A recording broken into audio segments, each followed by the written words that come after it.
there too. And now that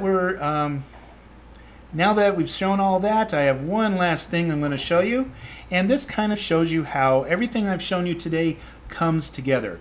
And I'm going to open up a scene, and this particular one has items we've brought in from Blender. We've added animation. I've added animation to the building. I've added animation to trees. We have the water. We have the sound in the water. We have a whole bunch of stuff. I put the Webby character out front with its animation. It's in a store. This kind of brings everything together so you can see exactly, get a good example of something that it would be in the future. Okay, so as we come up here, I'm going to let it finish loading. What I would be doing normally, since this is the starting point, we have to wait for it to load each individual piece and get there. I'm working on those speeds, so as we go, it'll be running faster and faster as I go. But in this particular case, we're loading up everything right where we're starting. If I started you just a fraction down the block, then what happens is you see my store, and as you walk towards it, I can take that time to actually load it, but you're already interactive.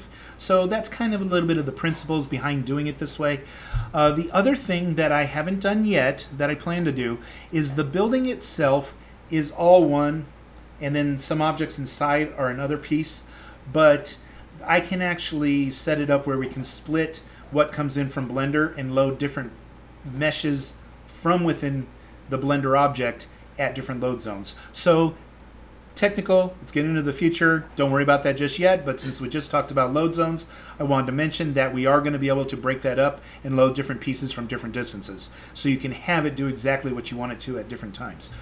Okay, with that said, what do we have here? Let me do a kind of a walk around the room. First of all, tree to the left. Notice that is bending in the wind. I have that fully animated so that the branches are animated. They're moving a little bit separately than the trunk of the tree. I'm going to spin around here real quick and take note that, okay, we have the sun at a certain position. While I'm looking to the left here, notice I do have a light turned on in the actual light, the street light. And when you're over here, notice that the bottom of the light, the panel of it, is actually casting a shadow on the ground. So you can actually put light sources in objects. I'm going to get right up underneath it here and then look upward a little bit so you can see it. And notice the bottom of the light and then what we have on the ground here. We've casted the shadow of that exact light source. And that's different than the sunlight source. So notice we can have multiple light sources and we can cast shadows from each one. Okay, we've set the sun to be coming up over in this direction. Notice off to the left there. If I look up a little bit, there's our sun. Okay, we have that. We have the scene. Notice the awning. I want to point that out real quick. I've animated each one of these little tabs so that they kind of move and blow in the breeze to help with making it look like reality out here. Okay, so we have the WalkTheWeb, and then we have Webby standing over here, and he's welcoming us in, saying hi, and I can make him spin a sign or whatever we want to do. I have his nice little sign bubble talking over the top of his head.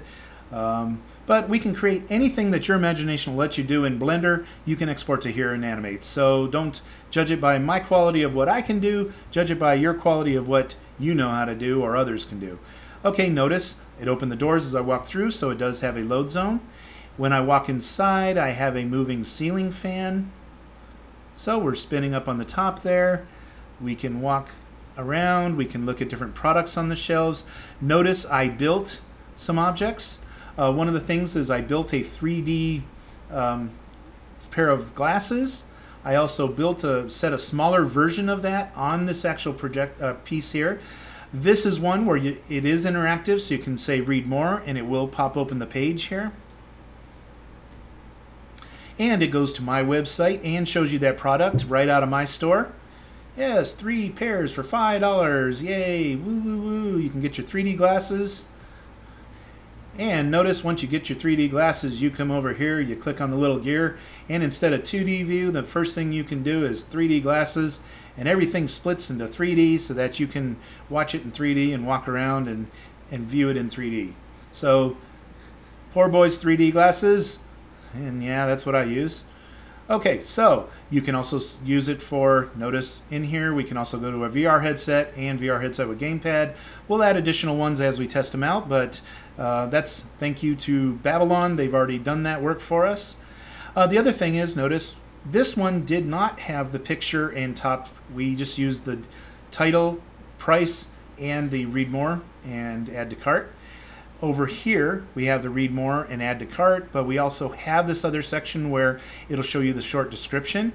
So we have a couple different types of displays. Remember that at the beginning of this demo, there was one that was very boxy. We had the box corners. This one was actually created using Blender, and then we added them into the scene. And notice you can click on read more, and the button works so fast that it actually popped up before you could see it, but it actually indented and animated the button as you click it.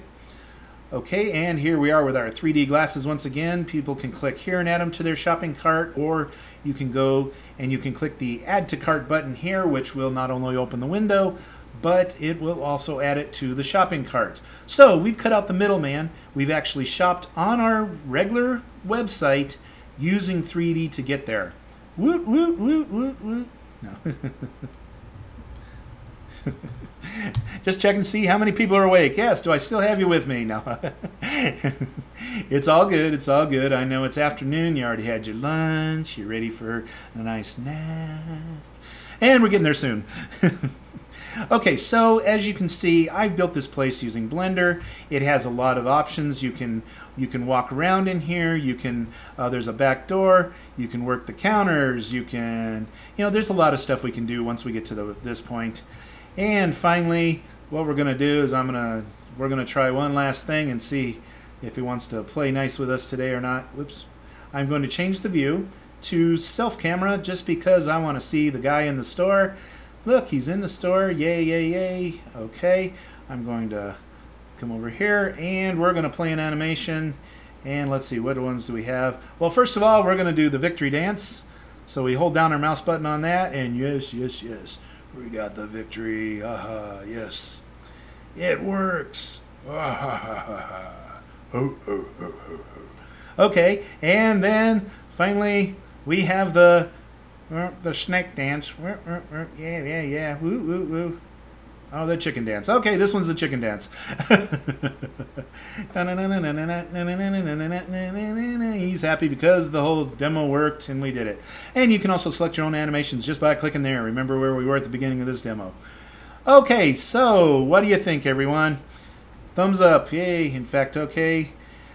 I want to thank you all for joining me today, for checking out the demo. We'll have it back here for an instant replay so everybody can check it out. And I want to thank you all for coming, and enjoy the demo. And like I said, make sure you follow me so that you can catch me while I'm working in the regular days on coding this. And we're going to release a whole version of this so everybody can become part of the 3D internet. Have a great day, and thank you for tuning in. I'll see you again real soon.